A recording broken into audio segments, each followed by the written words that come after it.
یک دقیقه. خب سلام علیکم بینندگان عزیز، خوش آمدید به برنامه ادوکات معظمه قدیرова. امروز من صحبت رو کوتاه میکنم، کمتر میگیرم. فقط میخواستم کمتر معلوماتی هم درباره ابلاغ و قانون درباره عهدهداری‌های حربی و خدمتی حربی در تاجیکستان، زیرا که از یکم اپریل ماه سال جاری خدمت به جمع کردن به خدمت به حربی باز سر شد در تاجیکستان و ما مشاهده کرده ایستادیم که مردم تحت ابلاغ قرار گرفته ایستادند. جوانان مخصوصا تحت ابلاغ قرار گرفتند و من مجبور شدم که تا باشد هم در همین اوایل خدمت به حربی معلوماتی هم، زیرا به من چنین سوال‌ها اومده که بود. خب در اول میگیریم ابلاغ آیا قانونی است؟ بله، ابلاغ هیچ قانونی شده نمیتواند. این من از نظری من همچون از نظری حقوقشناس این آدم ربایی میباشد. من چنین حساب میکنم آدم دوزی، آدم ربایی در روز روشن میباشد. و بعدا من میخواستم گویم که اویدی کدام نفران میتوانند به خدمت حربی در عموم باید به خدمت حربی جوانانی که از سن 18 ساله تا سن 27 ساله باید به خدمت حربی روند و خدمت حربی رو به تن مدرک کنند. لیکن متاسفانه عصب اون که سالهای اخیر در تاجیکستان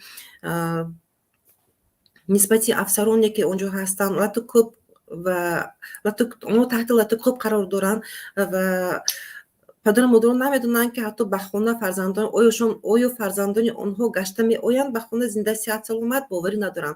برای همین هم اکثر جوانان راه گریز رو بررسی رو به مهاجرت رو پیش گرفته ایستادن.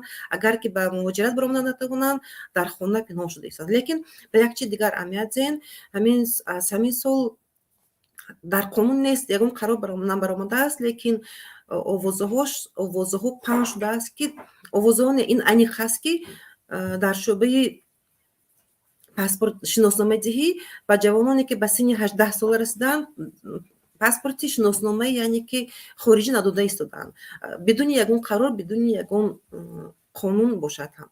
لیکن متاسفانه چنین شده است، زیرا قانون ویرانکنی خود در مقامات داران ما بسیار مشاهده کرده می شود.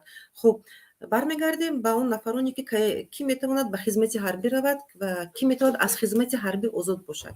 در همین ماده 3 گفته شده است کدام نفران میتوانند از خدمت حربی آزاد باشند.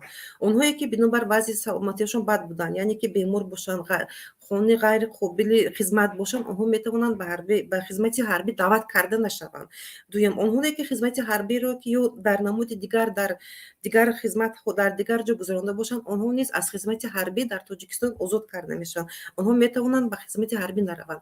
و اون نفرانی که در محبس باشند یا نسبتشون حکم سودی برآمده باشند، چوری پیشگیریشون در محبس باشد، اونها نیز از خدمت حربی آزاد کرده می شود. آنها می توانند به خدمت، لیکن با اون نفرانی که حکم سود برآمده باشد نسبتشون جریمه تطبیق کرده شده باشد، اونها رو محبسی کردگی نباشند، اونها رو می توانند به خدمت حربی جلب کنند.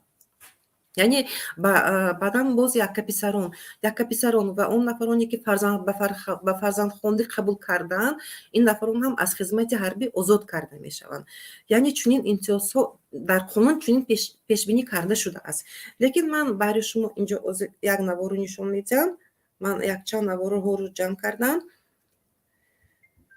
متاسفانه چنین هم شده ایستاده است دوستان. این یک شرمندگی است. این رو ببینید.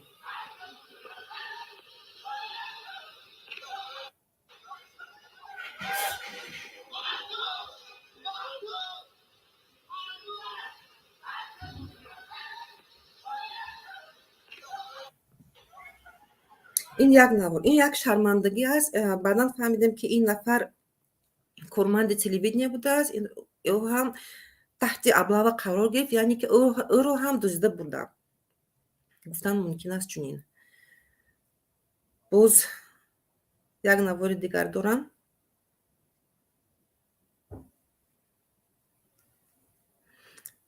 گرچنده که سخن این رو ببینید، در دهه ماه اول علاقه 40% نقشه دعوت بهاری خبر داده بودند، چنین 40% علاقه بود کرده شده است. لیکن новобаста аз ҳамаи ин ҷавонон таҳти аблава қарор гирифта истодаанд. як навори дигарро ман пешкаш мекунам. зер як дақиқа омода истодааст.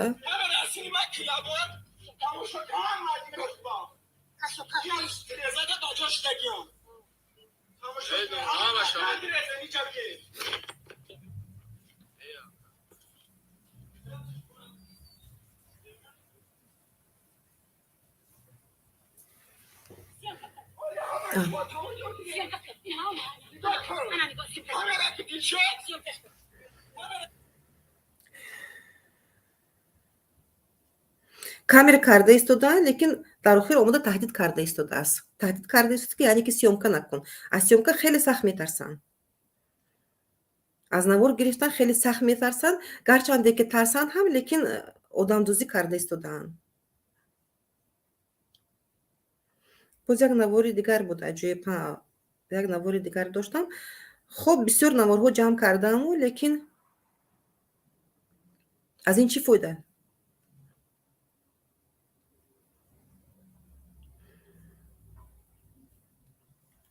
яъне ва ёк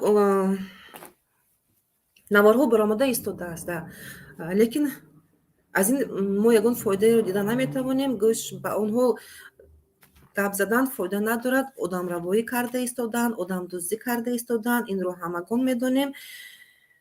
лекин мутаассифона дӯстон, ман хеле мехостам ҳамон нафароне ки озод карда шуданд ва он баъзе имтиёзҳои дигар ҳаст, дар қонун пешбинӣ карда шудааст. шахсоне ки падар, модар ё бародар, хоҳарашон дар хизмати ҳарбӣ ҳатмӣ муҳолатию ихтиёрӣ дар вазифаи сарбоз ё ин ки сержант бошад ё ин ки афсари оддӣ бошад, дар ҳолати ҷанг агар ба ҳалокат расида бошад, ин нафарон ҳам озод карда мешаванд. ва яке гурӯҳ бошанд, ин нафарон ҳам хештаворонашон аз гурӯҳи маъюби якум, дуюм бошад, аз хизмати ҳарбӣ озод карда мешаванд.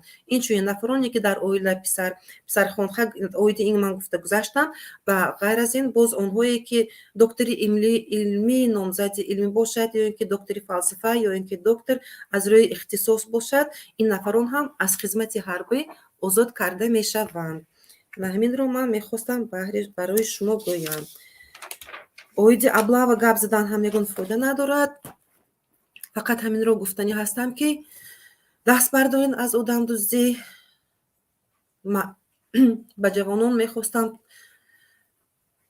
тавсияи худро диҳам ки ба хизмати ҳарбӣ равен. агар имконият дошта бошад, ба хизмати ҳарбӣ равен. ин хеле хуб мешуд. хуб дӯсто, мехостам ҳамин қадар баҳри шумо гӯям. дар дигар барномаҳо боз бештар маълумот медиҳам. зинда бошен. лайкҳои худро фаромӯш накунен. дар паноҳи худованд бошен. то вохӯри оянда.